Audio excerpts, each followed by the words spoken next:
నేను చాలా వీడియోస్‌లో చూసాను. పప్పుని కూడా చాలా కాంప్లికేటెడ్‌గా వండుతున్నారంటే. అంటే పప్పుని సెపరేట్‌గా ఉడికించడం, ఆకుని సెపరేట్‌గా ఉడికించడం, లేదంటే టమాటా, ఉల్లిపాయ వీటిని సెపరేట్‌గా మగ్గించి పప్పులో కలపడం. ఎందుకు అంత కాంప్లికేటెడ్‌గా వండుతున్నారు? అసలు పప్పు అనేది చాలా ఈజీ కదా అనిపిస్తూ ఉంటుంది నాకైతే. నేనెలా చేస్తాను ఏంటి అనేది ఈ వీడియోలో చూసేయండి. నేనైతే తక్కువ పప్పు అండ్ ఎక్కువ ఆకుకూర అయితే తీసుకుంటాననమాట. ఇక వాష్ చేసిన ఆకుకూరని కుక్కర్లో వేసేసి దాంట్లో టమాటాలు, ఉల్లిపాయ ముక్కలు అయితే యాడ్ చేస్తున్నాను.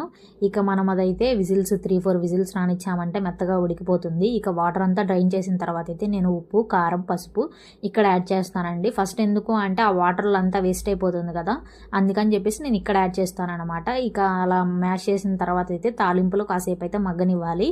తాలింపులో మగ్గిన తర్వాత అయితేనే పచ్చి వాసన అనేది పోతుంది, లేకపోతే కొంచెం పచ్చిగా ఉంటుంది అనమాట. మీకు కావాల్సినంత కన్సిస్టెన్సీతో వాటర్ యాడ్ చేసుకొని కొంచెం సేపు తాలింపులో మగ్గనిచ్చారంటే కనుక మంచిగా పప్పు అయితే రెడీ అయిపోతుంది. ఇంత ఈజీ కదా పప్పు. సింపుల్ అండ్ టేస్టీ పప్పుని చేసుకొని మీరు కూడా ఎంజాయ్ చేయండి.